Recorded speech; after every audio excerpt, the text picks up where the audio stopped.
Good morning students, this is Professor Zeeebo speaking and welcome to this AFK journey video. So in today's AFK journey video, we revisit the HO question of which celestial hypogean units you should be focusing for your own account. So for this one, we will be talking about the 6 celestial hypogean units together with Dan, which is an early access character based on what we know about them in the Waves of Intrigue Pioneer testing server side. Okay, so for the charm set bonus, it's already been updated to the test server side. So this is probably gonna be like the confirmed charm set, although it could still be subjected to change. Okay, but we will be analyzing the unit based on prior knowledge of how the units are used and recommending who should be focusing on what units based on the usage of the character as well as the general versatility of the character. Okay, I'll start off with Barrow together with Skalita because they are the very first pair of celestial hypogean units. So for Barrow's case, this character's core skill is the shadow reflection, the EX weapon skill, which spawns silhouette to be disruptive to the enemy's team when you have isolated targets. So this character is I'll say pretty decent character all around, but it's definitely more PvP centric. You can run this unit in the zoo team together with Floribel as well as other summon units for your zoo teams for certain stages within the AFK challenge itself, and obviously you can run him with multiple assassins in the assassin burst comp for your PvP purpose. So these are the viable team options. And then for the magic charm set bonus, it's basically a skill that empowers his assassination ability by allowing him to do more damage to the target that he's hitting, and then even more damage on the target when the HP falls below 35%. So I'll say for this unit, definitely viable across different game modes, but sees the most usage or the most viability in the PvP side. So for Supreme Arena as well as your normal arena setting, because for Dream Realm, this unit doesn't really perform that well. For general contents, I'll say I think for Heroic Gauntlet, this character might have some use for his ability to revive as well as sneak in the shadow to prevent insta-kill. Right, so this character generally has versatility across different game modes, but most cases this character will be classified as a PvP character.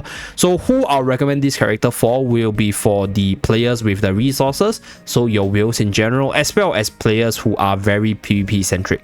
So if you don't really care about Dream Realm, you care more for your arena or your Supreme Arena side of things, then it is a good choice to go for Barrow in terms of your hypogean investments itself. So that's for the very first character. Next one, we'll talk about Skalita. So Skalita's season magic charm set bonus is that of self-buffing to increase her own damage output as well as survivability as the battle draws longer. So this makes her a very powerful carry on an individual basis, which is very different from her seasonal skill Heart of Unity in the Song of Strife season. So in the Song of Strife season, Heart of Unity is a team buff that provides haste as well as damage boost for the whole team. So that way she saw a lot more PvE viability, but her PvE viability is usually more late game centric than early game centric. So that's how Skalita works. And because her Divine Wrath, which is her EX weapon skill, allows her to do true damage as well as insta-kill targets, not say insta-kill, just instantly send them out of the battlefield, bypassing a lot of the inbound skills like Torrent's Revive, such as Brutus inbound as well as Igor's annoying inbound as well. So this skill is very, very powerful in countering certain units in PvE and even PvP itself. And on top of that, in general, Skalita, I'll say, is even more versatile than Barrow because of how useful she is on the utility side, because she's able to shield the target to protect them right before she charges up her damage output by increasing her attack as well as all the skill power, and then coming down as the late game Messiah character, sending all the enemies flying with her ultimate skill itself. So that's how Skalita works in general, and this character scales really well into the late game because of her true damage potential. So generally in terms of team building, I think Skalita is quite feasible for your PvE contents, using her as a shielder and then transition into a carry with massive AoE potential. And you can also use her to counter specific enemies such as Igor, Torrent, Brutus in the AFK stage side. So that's one thing that I think Skylita performs really well, and just a very generally versatile character across different game modes. You can actually run her in Dream Realm as well in the late game, and she has proven herself to be one of the units that can go into top tier meta teams because of the true damage scaling, right? True damage is a damage type that scales into the late game. So Skylita being able to buff herself a lot with the magic charm set bonus, as well as the skills of her own, as well as the other buffers that you can throw with her, she can be a potentially good Dream Realm character in the late game. So right now, with regards to her general PvE performance, we still need more testing because we are still in the earlier stages of the game, and we are still not sure how well she will scale into the late game.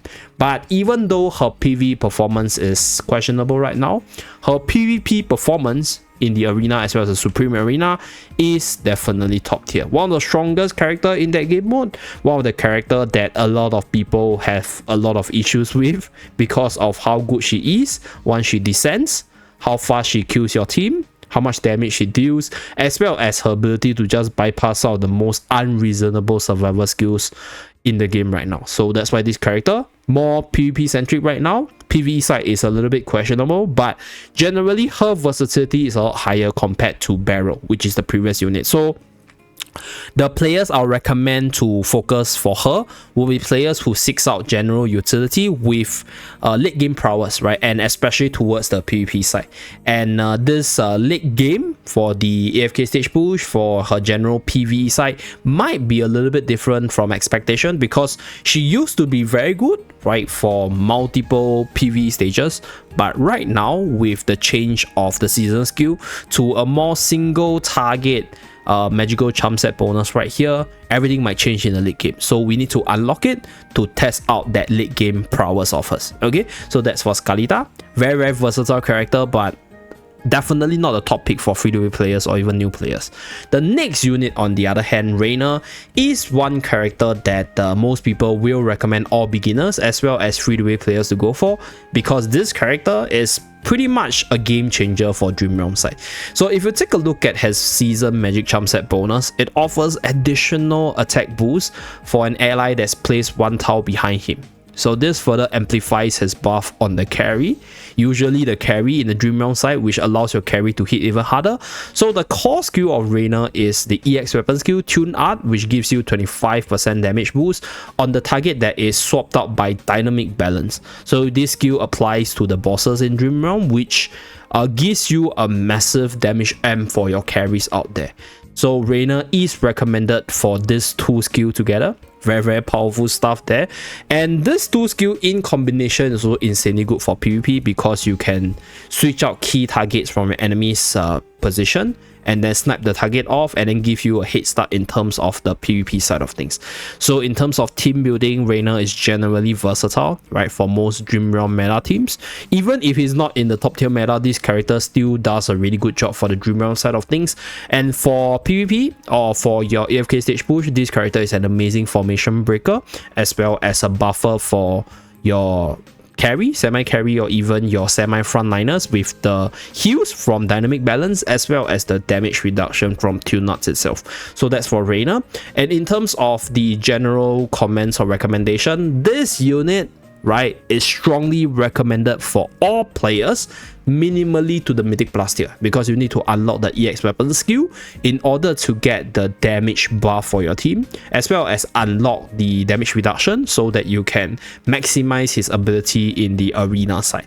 So generally for everyone, more importantly for free-to-play players, because you kind of need this really versatile and strong Hypogean unit to perform decently in Dream Realm, which is where your daily essence income is from. So that's why usually when you ask people which Celestial Hypogean unit should you go for, this guy will be the top of the recommendation, and he gets even better with the additional attack buff from the season magic charm set. So that's for Raina's ability.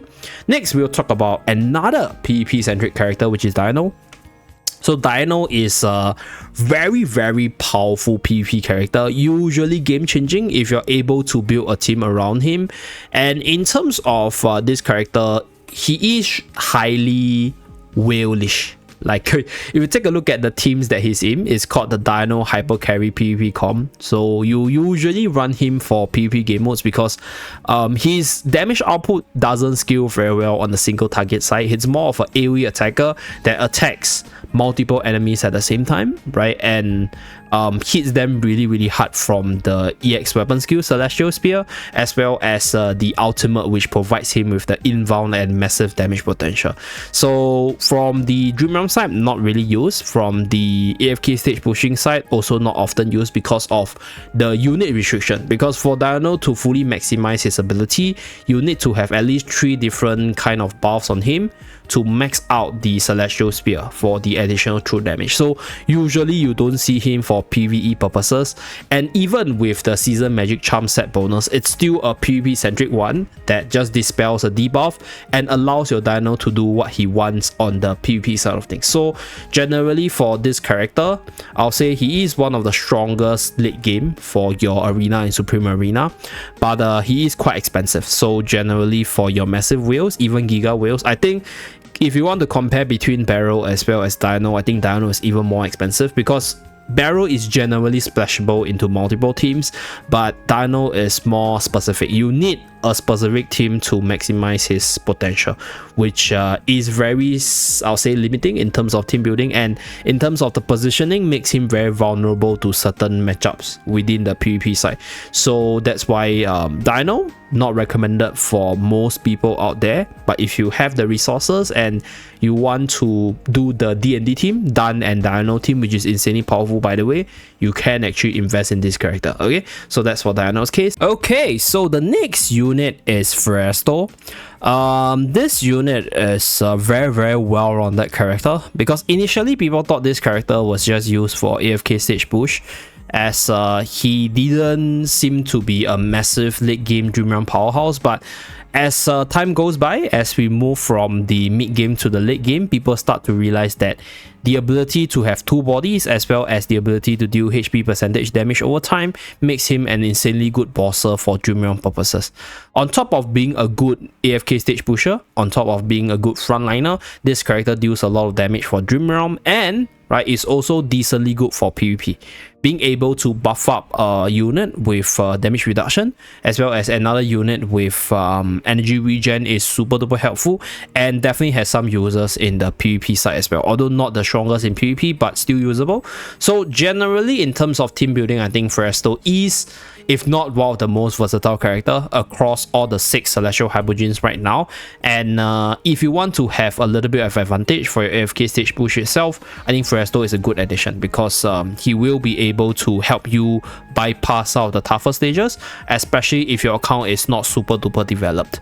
So that's for Fresto's overall analysis.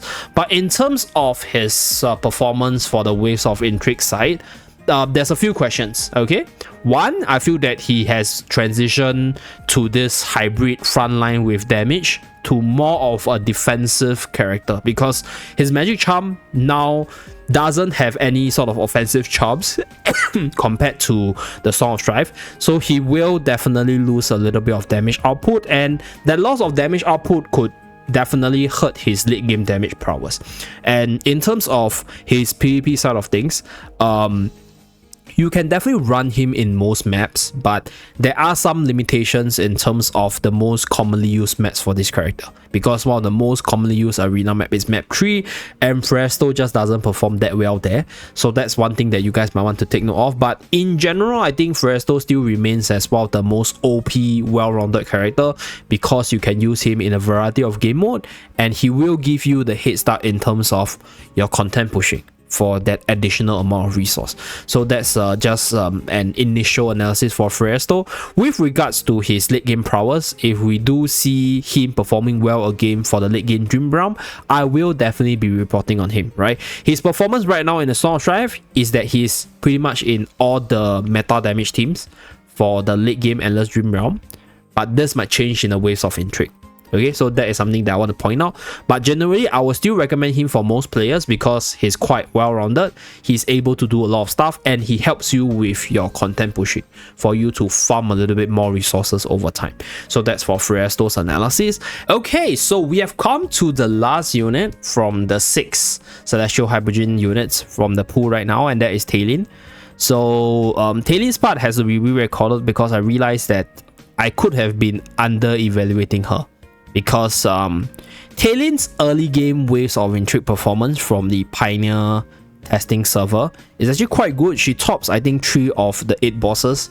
So if you are chasing after best Dream Realm damage, this character is definitely one that you need to have in order for you to be in the top 10, top 20 region if your server is super duper competitive.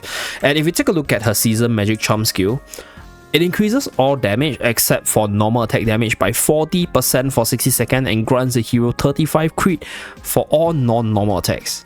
So Talin's skill kit, right, how she deals damage is through her channeling her ultimate Divine Conflagration in the middle of the battlefield to just continually burn the enemy.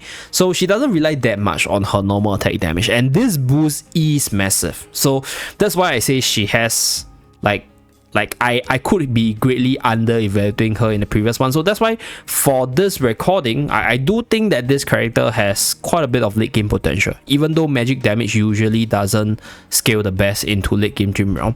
But I do think that she will see use as well, although it might be subjected to changes, right? Same thing as usual. I'll just say this, right? I do think that she has a potential with all this damage stacking, with all this continuous channeling ability, and a whole bunch of good supports that comes to keep her sustain going. I think she has the potential. But right now, if we were to base her on what we know in terms of the Song of Strife as well as her general PvP performance, for PvP, I think she's on the same level as Fresto, right? Usable, but obviously not the strongest because she has a lot of counters on the meta level, right? She has Galita counter, she has control counter, she has confining spell which cancels her ultimate, which cause her to just use her normal attack. So that's one of the issues in PvP. But if she is able to pull off the ultimate spamming and you're able to keep the sustain going, she is a force to be reckoned with. So very, very powerful PvP character if she pulls through. Not the best, but she's good if she pulls through. And in terms of the PvE side, I think in general, if you have a decently good tank with sufficient healers in your team, you can definitely run her for your AFK stage push as well. So generally, I'll say she's quite well-rounded, recommended for players seeking to have a well-rounded unit that's decent all around with really strong Waves of Intrigue early game Dream Realm potential. So her late game prowess is still subjected to testing, but I think based off the magical charm, as well as her abilities, as well as her seasonal charm set ability right here, I think her late game damage is nothing to be scoffed at. So I'll say for Talin's case, right, if you think whatever I mentioned makes sense to you, you can definitely go for her. But between Fresto as well as Talin, I think Fresto has a higher priority because Fresto has a decent track record in Song of Strife season, which makes him a good character in the late game. Right, for Talin's case, I'm evaluating her based on what I predict her damage output will be, which could be wrong. So that's why I say if you have to choose between Fresto and Talin, then I'll say it's Fresto. Okay, in terms of general player base, Raina is number 1. Right, the number 2 character is between Scalita, between Fresto, as well as Talin in terms of versatility, in terms of which position you need for your account, in terms of the slot that you're missing for your team building side. So that's it for the 6 characters. Hopefully this list is helpful. And before I end off this video, just a little bit of teaser and early game analysis for done right here. So this character is available in the Waves of Intrigue early preview, and so far based on our testing for this character, he is a strictly PvP character. So if you don't really care about PvP, you can definitely prepare to skip him because I don't see him being used for the pushing side. I also don't see him being used in the Dream Realm side, although you know sometimes people can discover something super duper creative and then that's where the character will start shining again. We do not know, but at least based off the early initial impressions done right here, is a PvP centric character. So that's it for this video. Thank you very much for tuning in. Do remember to like and subscribe to see more. Professor Zeeebo will see you guys in my next video. Bye guys.